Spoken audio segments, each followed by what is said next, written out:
La ministra Trivelli ahora contesta a varios críticos, no sé si ha visto en Perú 21, y dice que el ministerio sí ha funcionado, porque hay críticos que dicen que este ministerio no debe existir, que con el crecimiento económico basta, que el crecimiento económico genera clase media, que el crecimiento económico genera trabajo, que no hay mejor inclusión social que el trabajo, que un puesto de empleo. Y entonces ella, la señora Trivelli, que ha sido pues la creadora del ministerio, dice que no, que se ha funcionado, que ha focalizado ayuda, etcétera, que sí era necesario que exista. ¿Es necesario que exista o no el Ministerio de Inclusión Social?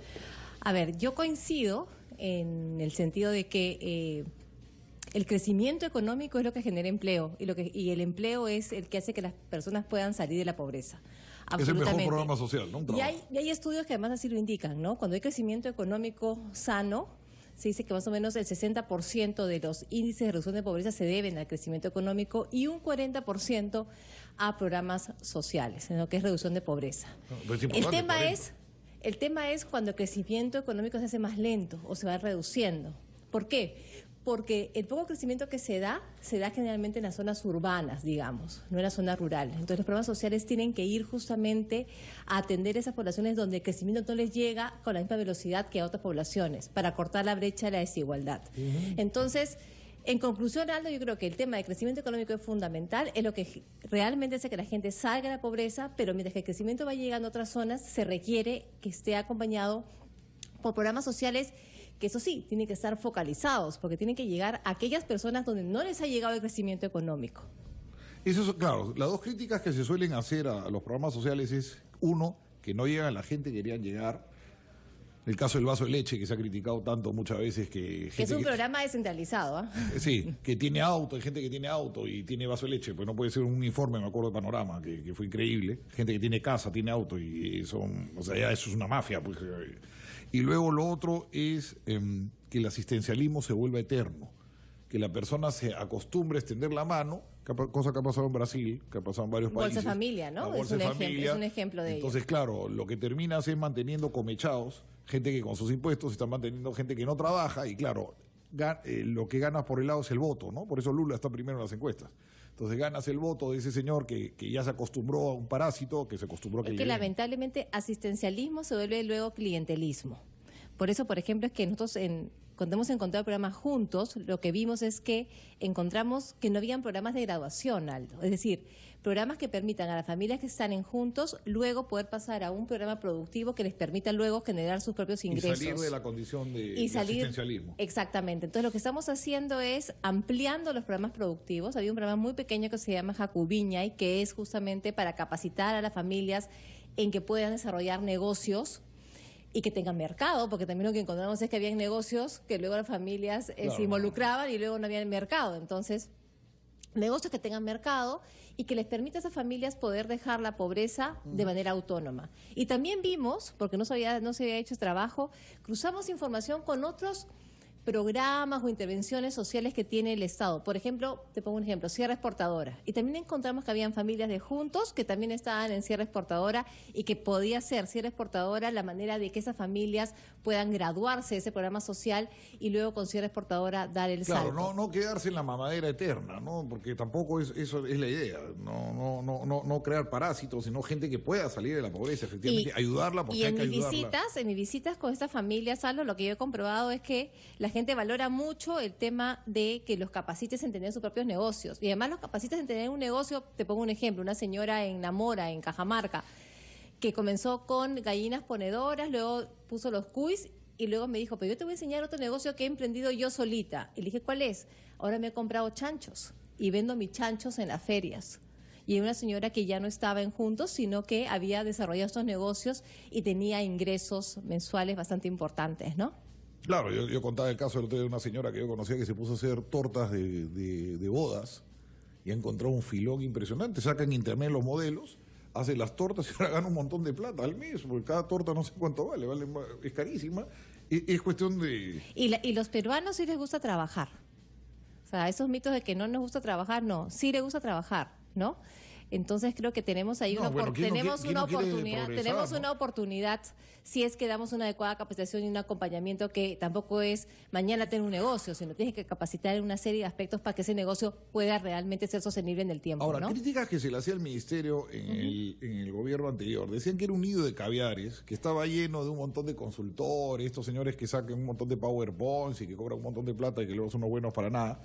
Y que aparte que era un nido de este tipo de gente que servía para los propósitos de Nadine, ¿cómo podía estar en San Isidro? Te decían, o sea, ¿cómo podía estar en San Isidro? No solamente en San Isidro, que ayuda a la pobreza. O sea, tú dices, ¿cuánto pagarían de alquiler? Bueno, lo que encontramos es, sí encontramos consultorías, muchísimas consultorías que hemos cancelado. Los amiguitos de siempre, pues las universidades de siempre, los amiguitos de siempre, los caviares de siempre, que cobran $1.000 para... Muchísimas consultorías ya que en realidad eso. Lo que hicimos fue evaluar Era un programa social para ellos. ¿Para qué servían esas consultorías? Y dijo, bueno, si no tenían ningún sentido, esas consultorías terminaban, se acababan. Y también lo que hicimos fue una evaluación de la cantidad de alquileres que tenía el Ministerio de Desarrollo e Inclusión Social. Habían alquileres, y te lo voy a comentar, por $30.000 mensuales, Aldo. No, pues, claro. Entonces, lo que hemos hecho es... El local ir San Isidro, me cancelando. imagino, al lado de Foncom. Ese local es propio, es de Foncodes. Ok. Pero lo que estamos haciendo es mudando todos estos alquileres a ese edificio, y lo que estamos haciendo es trasladando parte de ese edificio al centro de Lima, el edificio Palacio, que es un local del Banco de la Nación que nos dan en préstamo. Entonces ya no pagamos alquiler y nos estamos mudando el próximo lunes.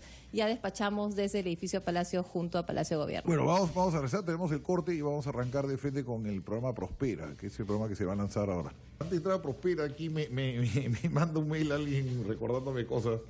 Primero diciéndome que le llama la atención que la ministra Trivelli siempre está con Lula y con Ollanta en un montón de fotos. Bueno, ella me imagino que los programas sociales iría, pues no hay nada de construcción de Odebrecht ahí, esas fotos son casualidad.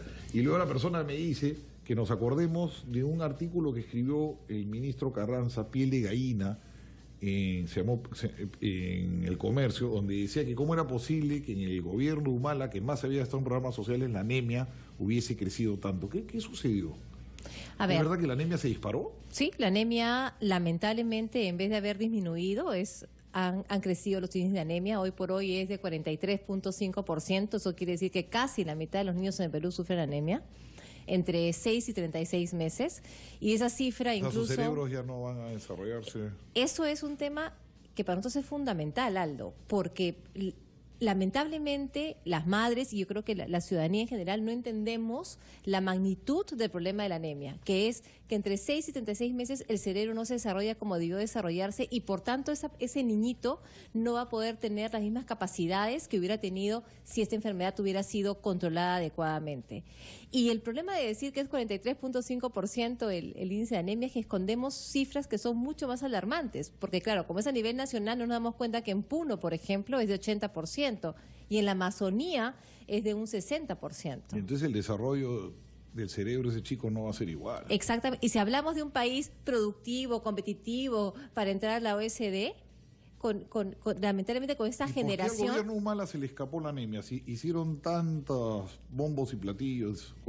Porque fue un tema que no lo abordaron, no lo vieron. Yo siempre les digo, es como el elefante dentro de la sala que no quieres mirar. Pero los gobiernos anteriores hay que reconocer en Fujimori... La anemia disminuyó. No, hay que reconocer que Fujimori, Toledo y García mantuvieron el mismo programa de las chispitas. Ninguno lo cambió, ¿no? Y los tres gobiernos tuvieron una política siempre consistente con la anemia. ¿Por qué se cambió? Porque si algo que funciona se cambia. Por el color político acá no importa. Para nada. De las investigaciones que hemos realizado es que se dejaron de implementar una serie de programas que estaban vinculados a un tema de capacitación, pero también hubieron problemas en la distribución, en que no habían disponibilidad de estas chispitas o micronutrientes, ¿no es cierto?, en las postas médicas. Fue un tema que no se abordó, Aldo. Entonces, hoy por hoy, por eso es que nosotros hemos puesto de la máxima prioridad a este tema y hemos aprobado en Consejo de Ministros una estrategia contra la anemia. Además, hemos firmado un pacto con todos los gobiernos regionales para la reducción de la anemia, y donde cada uno sabe perfectamente lo que tiene que hacer para poder disminuir estos índices y ponerlo como prioridad de política pública. No hagamos panamericanos y metamos ese dinero en la anemia, pues. O sea, es que la el presupuesto no, pero Aldo, no es un tema de presupuesto. Lo lamentable es que no es un tema de presupuesto. Presupuesto hay.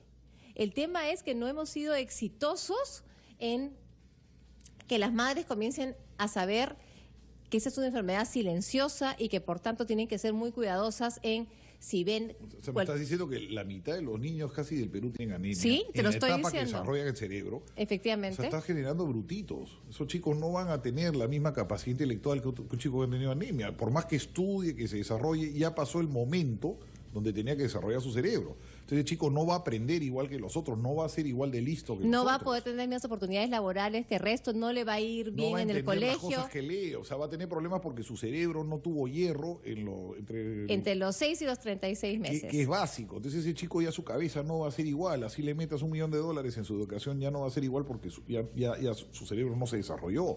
Es una tragedia horrible. Por eso es que ahora, entonces, ¿cómo abordar ese tema, Aldo? ¿Cuánto es en Puno? Altísima, ¿no? 80%. Por eso es que tienes que trabajar con salud para que haya la disponibilidad de los micronutrientes y del sulfato ferroso en todas las postas médicas, para que se hagan los controles de salud adecuadamente, para que cada niño vaya mensualmente a su control y le hagan, ¿no es cierto?, cuando le toca un tamizaje de anemia, para que esté disponible los medicamentos, para que haya agua. ¿Cuánto y ministra de la saneamiento? anemia es pobreza y cuánto es que no saben comer, que no comen lo que deben comer? Porque hay anemia también, hay gente con, Pero por con supuesto, recursos, o sea, y comen es chanfainita, transversal. no sé qué tonterías comen, en lugar de comer lo que realmente alimenta. Es transversal. Hay un tema altísimo que es por malos hábitos nutricionales. Hay que volver a lo que comíamos nosotros de chicos, ¿ah? Que nos daban el hígado, la sangrecita. Hay que volver a esos hábitos alimentarios, pero también a tener cuidado en que te den un niño que ha salido de la anemia, o para no caer en la anemia, que te den tus micronutrientes en tu comida. Yo vi una nutricionista que decía, oye, no es cuestión de plata, ¿cuánto vale un plátano y un huevo? Decía que en el desayuno le das a un niño un plátano y un huevo duro y ya habías hecho una maravilla en su alimentación. A ver, ¿cuánto del día. cuesta? ¿Cuánto O sea, ¿cuánto cuesta? cuesta un plátano? No, un huevo No, duro. pero no es un sé. tema de comer, no es un tema de comer caro, es un tema de comer bien. Y entonces por eso es que también con salud estamos haciendo todas estas brigadas de capacitación para enseñar a las madres a cómo preparar, ¿no es cierto?, los alimentos y bueno, y todo el tema de cómo mantener a un niño fuera de la anemia. Pero también es fundamental el agua y saneamiento, porque un niño que se va en diarreas porque el agua no era segura, tampoco fija el hierro. También. Parásitos, y por eso el Ministerio de Educación es fundamental en ese tema para hacer toda una campaña de desparasitación. Y madres gestantes y embarazo adolescente es otro tema. Una madre gestante con anemia, lo más probable es que tenga un hijo con anemia también. Entonces, hay que tratar en todo el círculo el tema de la anemia. Claro, los chicos tienen cansancio, palidez, disminución de apetito, apatía, disminución del rendimiento escolar notorio, fatiga física, insuficiencia cardíaca. Es una El problema que enfermedad terrible. tenemos, Aldo, por eso es que es fundamental una campaña de información sobre el tema de la anemia. Las madres, un niñito anémico, ¿cuál es? Es el niñito que no juega mucho, que está más tranquilito. Entonces la madre, en vez de preocuparse, dice, qué bueno que este me salió buenito, porque es tranquilo. Señora, si su hijo es tranquilito, es buenito, por favor llévelo a la posta médica y que le hagan un tamizaje de anemia ya. A ver si tienen un tema de hierro. Ahora, vamos al programa Prospera. Este es el programa nuevo que están lanzando ustedes, ¿no? Sí, lo que también identificamos al llegar al ministerio, Aldo, es que los programas sociales se habían justamente diseñado para el área rural, cosa que está bien, que queremos seguir trabajando y que queremos seguir profundizando. Pero vimos, ¿no es cierto?, que la pobreza urbana es hoy mayor que la pobreza rural. Hay más pobres urbanos que pobres rurales. Son 3.5 millones de pobres urbanos versus 3.3 millones de pobres rurales. Y veíamos que el Estado sí destinaba recursos en la pobreza urbana, pero destinaba mal. No estaban focalizados, no estaban articulados y, por tanto, no podías tener una estrategia para ir reduciendo la pobreza urbana, ¿no?, que es súper dolorosa y que está acá nomás. No hay que salir. La vemos, claro. La vemos todos los días y quizás por eso es que hemos sido tan insensibles a la misma. Entonces, hemos diseñado un programa para focalizar los esfuerzos en la pobreza urbana. ¿En qué consiste? Básicamente tenemos que ampliar lo que se llaman redes de protección, que existan más cunamás para que las madres puedan dejar a sus hijos en un lugar seguro, que le permita salir a trabajar, pero que además que permitan que ese niño se desarrolle, que no tenga anemia, porque justamente en ese programa... El primer paso, guarderías. Guarderías, pero también un tema de albergues para adultos mayores, porque hoy por hoy muchas madres no salen a trabajar no por un tema de niños, sino porque también tienen que cuidar al adulto mayor. Entonces es un problema que no existía antes. Yo cuidar a mi mamá, a mi abuelo, sí, eso pasa. Muchas veces escucho eso. ¿No? Entonces hay que atender ese tema también para que hayan albergues que puedan dejar al adulto mayor y la señora poder salir a trabajar y tener ingresos propios. Luego todo un tema de infraestructura. Hay programas, Aldo, barrio mejor, por ejemplo, ¿no? Para poder, todo lo que son pistas, lo que son veredas, lo que son parques, y agua y saneamiento es fundamental. Y ahí estamos muy alineados con la política. ¿Y Prospera es todo esto? Es todo esto. Y en tercer lugar, capacitación para las jóvenes para que puedan insertarse en el mundo laboral.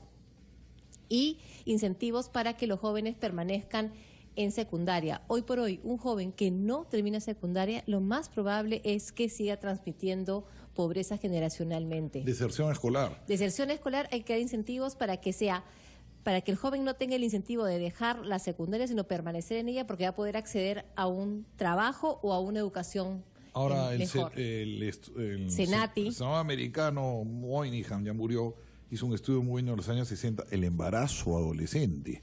Él decía que el mejor aliado de la pobreza era la madre soltera adolescente. Así es. En la población negra americana, él lo descubrió que era rampante y es un problema que hasta ahora existe. No, pero además es un problema que, claro, se dio en los Estados Unidos, pero lamentablemente hoy se da en el Perú.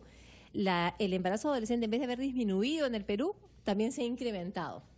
Hoy las cifras son mayores que las que habían hace 2 o 3 años. Y el embarazo adolescente, entonces hay que crear incentivos para que las niñas vayan al colegio, las niñas terminen la secundaria, y para que nuevamente a la niña le sea mucho más, vamos a ver, rentable terminar su secundaria que quedar embarazada. Esa es la realidad. Entonces hay que crear incentivos que le permitan terminar la secundaria y también, ¿no es cierto?, que tengan luego del colegio, puedan en las tardes tener clases de otra naturaleza, sea un deporte, sea un tema pero sobre todo cultural. prevenirlo, ¿no? Que en primer lugar la niña no tenga un hijo a los 15 años, pues. Pero para eso, el tema de retención en la escuela y que permanezca en la escuela hace que justamente seas exitoso en esas políticas. Ya regresamos, son las 11:30, ya venimos.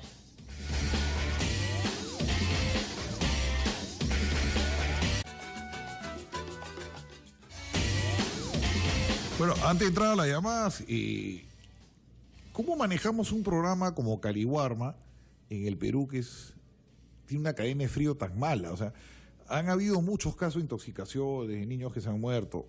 El control de calidad es un problema, por un lado, porque vete tú a saber qué cosa, como la idea del Caliwarma era que coman alimentos de la zona, ¿no es cierto? No comprar como antes alimentos industriales preparados, sino de la zona. El tema es que con este calor va a ser peor aún y vamos a tener intoxicaciones y es muy difícil porque la cadena de frío fuera de Lima es muy precaria, ¿no? La cadena de frío, la refrigeración en el Perú es casi inexistente. La gente come la comida así, matan al pollo y te lo preparan ahí, o sea, es impresionante, no tenemos cadena de frío. La cadena de frío es un problema, efectivamente, por eso es que Caliwarma tiene 2 modalidades, ¿no? La que es raciones, que es con productos industrializados, y también la modalidad productos. En el tema de la modalidad productos es donde en el colegio se cocina. Y ahí el problema es temas de inocuidad, en el manejo, en manipulación de los alimentos. El tema de agua, Aldo, es un tema complicado, ¿Qué ¿no? aguas en la comida? Porque si el agua no es segura, entonces ¿cómo garantizar el tema de que no vaya a haber un tema de intoxicación en los niños, que la comida no ya esté pasada, no esté refrigerada. Otro tema es que no todos los colegios en el Perú tienen comedores, tienen almacenes que garanticen pues inocuidad en el manipuleo de los alimentos, ¿no? Entonces, sí es un tema. Justamente la Contraloría también nos alcanzó un informe que lo que hace es justamente confirmar el diagnóstico que nosotros teníamos y por eso estamos trabajando con el Ministerio de Educación para mejorar todo el tema de almacenes, comedores, pero son más de 60.000 instituciones educativas a las cuales llega Caliwarma. Atendemos diariamente a 3.600.000 niños y este año tenemos que atender a 3.700.000 niños, Aldo. Entonces, es un programa muy ambicioso, muy grande y donde se requiere mucha vigilancia y participación de los padres de familia para que estén vigilantes, del director del colegio, que a veces no se compra el tema de Caliwarma porque es como un trabajo adicional. Es que había un debate, decían, a ver, utilicemos los alimentos de la zona y otros decían, utilicemos alimentos industriales. Entonces, por un lado decían no, porque hay amarres con los alimentos industriales, hay ciertas fábricas que están interesadas y esto. Y el otro lado te decía no. Mira, no compra, el programa Caliwarma no compra. No compra. Quien compra son comités de gestión locales, ¿no? Es donde está el prefecto, donde está el alcalde, el gobierno regional, padres de familia. El programa no compra justamente para que no se diga que hay un tema ahí extraño, ¿no? Extraño, son los propios, y además hay un tema de vigilancia que realiza justamente el MIDIS desde la salida de los productos en el almacén, Aldo. Gobierno del Perú, trabajando para todos los peruanos.